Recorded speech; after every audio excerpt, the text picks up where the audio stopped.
조갑제 TV 시청자 여러분 안녕하십니까. 2023년 7월 24일 오전 11시입니다.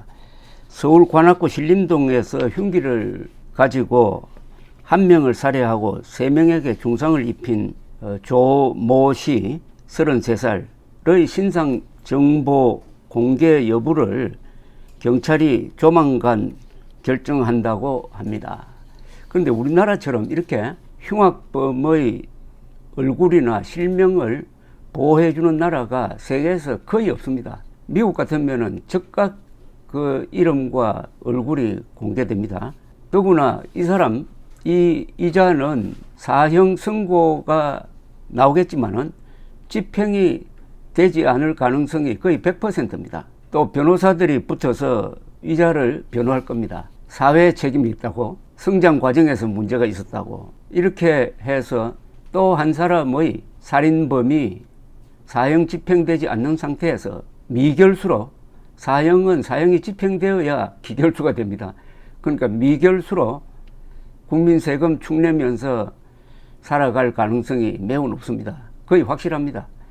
60명 이상의 살인범, 그들은 거의 다 2사람 이상을 죽인 사람들입니다. 아마 60몇 명의 지금 살아있는 사형 확정수의 피해인, 그러니까 피살자죠. 피살자 숫자를 합치면은 200명 넘을 겁니다. 1998년 이후 처음에는 김대중 대통령의 개인적 취향에 의해서 사형 집행이 중단된 상태에서 이렇게 지금 세월이 25년이나 흘렀습니다. 이건 완전히 국법 질서를 문란시키는 겁니다. 국가 공동체가 유지되는 데 있어서 제일 중요한 원칙은 살인자는 사형에 처한다는 겁니다. 그것은 인류가 공동체를 만들면서부터 시작된 불문율입니다. 물론 유럽 등등 세계 몇 개 나라에서 사형을 폐지한 나라가 있습니다. 그러나 미국, 일본 등등은 사형을 집행을 하고 있습니다. 사형 폐지를 했다고 해가지고 문명국가가 되는 게 아니고, 사형을 집행한다고 해가지고 야만이 되는 것도 아닙니다. 그 나라의 역사적 그리고 전통에 입각해가지고 이 문제는 결정해야 되는데, 우리나라처럼 이렇게 위선적인 태도를 취하는 나라가 없다 이겁니다. 살인범은 이렇게 변호하고 얼굴도 가려주고 이름도 가려주고, 그러면은 살인 피해자는 어떻게 되는 겁니까? 이 사람 손에 죽은 사람은 어떻게 되는 겁니까? 그 가족은 어떻게 됩니까? 문제는 가족입니다. 가족. 그 가족 입장에서 한번 생각을 해 보십시오. 여기 이번에 조모란 자에 의해서 잔인하게 죽임을 당한 20대 남성의 사촌 형이란 분이 김모 씨라고 밝혔습니다. 30살인데 조선일보와 통화해서 이렇게 이야기했습니다. 동생은 일면식 없는 사람에게 목, 얼굴, 팔 등을 칼에 13번이나 찔렸다. 직접 시신을 확인하고 얼굴부터 발끝까지 온몸에 남겨진 칼 자국과 상처를 보고 마음이 무너졌다. 고인은 2018년 수능을 사흘 앞둔 고3일 때 암투병을 하던 어머니를 떠나보내며 중학생이던 남동생을 다독였다. 잠도 못 자고 수능을 쳐 서울에 있는 대학에 합격했고 과학생회장에까지 당선된 모범생이었다. 서울 광진구 쪽에 살던 고인이 신림동에 간 이유도 생활비를 들기 위해 저렴한 원룸을 알아보러 부동산에 간 것이다. 혼자 부동산 업소를 방문했다가 다른 부동산에 전화를 하고 나오던 중 살인범을 만나가지고 잔인하고 억울한 일을 당했다고 했습니다. 자, 그런데 이 자는, 조모라는 자는 앞으로 사형 집행되지 않고 살아갈 것인데, 이 피살된 학생 김모 군의 가족은 잠이 오겠습니까? 자기 동생이나 또는 조카를 이렇게 처참하게 죽인 자가 아직도 살아있는데 그 가족이 마음이 편하겠습니까? 사형을 집행해야 되는 이유는, 사형 집행한다고 해가지고 피살자가 살아나는 것은 아니지만은 그 피살자 가족의 위로를 줘야 합니다. 가족의 일종의 이 하나의 결말을 만들어 줘야 합니다. 자기 아들을 죽인 범인이 교도소 안에서 살고 있다는 걸 생각하면은 정리가 되겠습니까?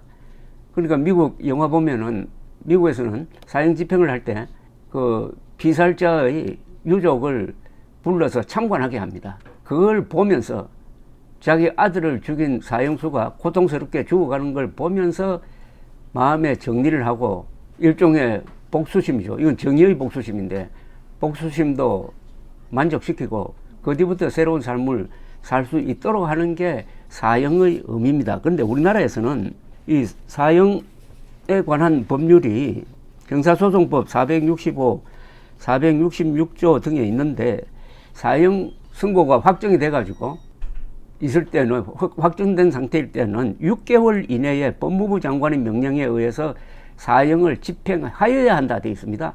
법무부 장관이 명령하면 5일 이내로 사형 집행을 하도록 되어 있습니다. 의무 규정입니다. 사형할 수 있다 안 할 수가 있다가 아니라 6개월 이내에 사형 집행을 하여야 한다고 형사소송법에 되어 있는데 1998년 이후 지금까지 역대 법무부 장관이 다 직무유기를 하고 있습니다. 이런 직무유기는 가장 악질적인 겁니다.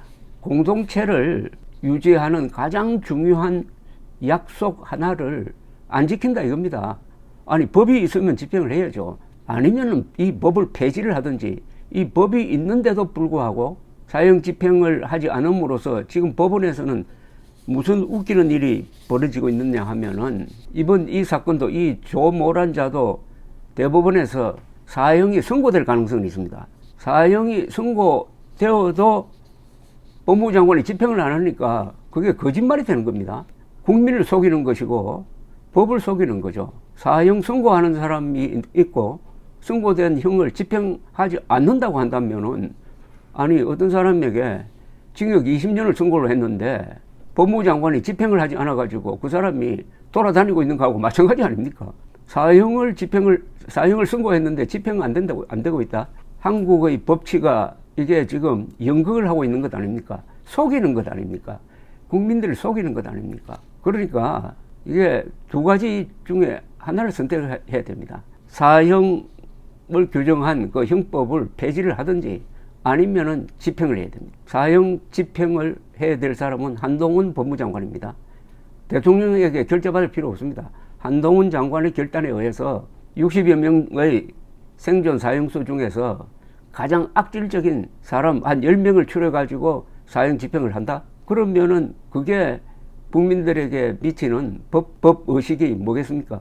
정신 바짝 차리라는 이야기 아닙니까? 특히 살인을 하겠다고 마음먹은 사람의 그 마음을 돌릴 수도 있는 것 아닙니까? 조모란 이자가 이렇게 잔인한 살인 행위를 한 데는 그 한 구석에 내가 이렇게 죽여도 나는 사형 집행되지 않는다 하는 생각이 있었다고 봐야 되는 것 아니겠습니까? 그래서 이제 우리 한동훈 법무장관실로 전화를 해야 됩니다.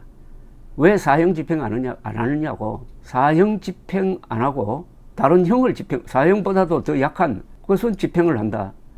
그 순간부터 법의 공정성이 허물어지는 것 아니겠습니까? 이와 관련해 가지고 미국에서 사형에 대해서 아주 위선적인 태도를 취했다가 정치적으로 망한 사람 이야기를 하나 제가 소개를 해드리겠습니다.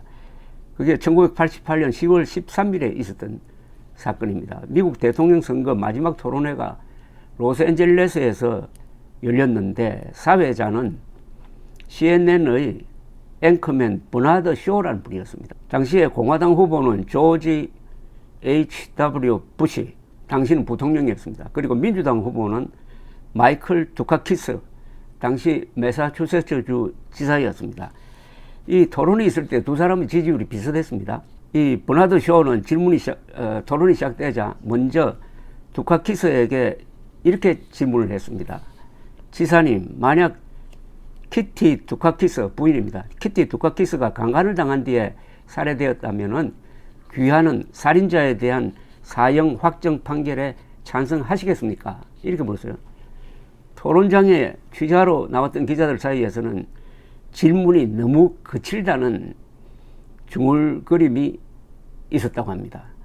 보통 때 같으면은 중계방송의 카메라는 방청 중인 두카키스 부인을 보여주어야 하는데 협약에 따라서 후보에게만 카메라의 초점이 맞춰졌습니다. 미국인들이 그 입을 주시하고 있을 때 두카키스는 머뭇거리지 않고 아주 사무적으로 대답을 했습니다.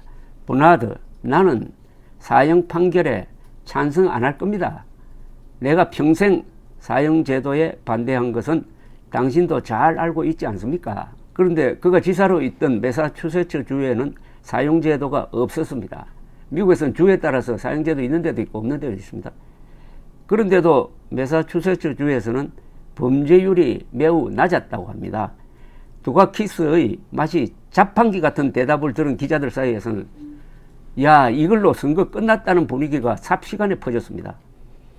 두카키스의 대답이 잘못된 때문이 아니었습니다. 그가 할 수 있는 최선의 정답을 한 건 틀림이 없습니다. 문제는 그 어떤 감정의 기복도 드러내지 않는 사무적 태도였습니다. 어떻게 사람이 저럴 수가 있나? 부인이 강간 살해된 경우에 대한 비정한 질문인데 어떻게 아무런 고민이나 주저함도 없이 저런 말을 할 수 있느냐는 보통 사람들의 정서에 딱 걸린 겁니다. 그래서 두카키스 지지율은 토론 직전의 49%에서 그 직후 42%로 떨어졌고 이걸로 선거는 사실상 끝나버렸습니다. 사형 폐지론자의 위선이 여론의 심판을 받은 사례로 유명하고 기자는 질문으로 역사를 만든다는 사실을 보여주었습니다. 버나드 쇼는 이 역사적 질문을 즉흥적으로 한 것이 아니었습니다. 전날 밤을 새다시피 하면서 생각해낸 질문이었다고 합니다. 나중에 그는 가혹한 질문을 했다고 비판을 많이 받았습니다. 그 설명은 이러했습니다. 나는 미움받는 것을 겁내지 않습니다. 그 토론회에서 나는 옳은 질문을 한 것뿐입니다. 두카키스에게 했던 이 질문, 지사님, 만약 키티 두카키스 부인이 강간당한 뒤 살해되었다면 귀하는 살인자에 대한 사형 확정 판결에 찬성하시겠습니까? 기자가 한동훈 법무장관에게 이런 질문을 던져야 합니다. 그때 한동훈 법무장관은 어떻게 대답할까요? 감사합니다.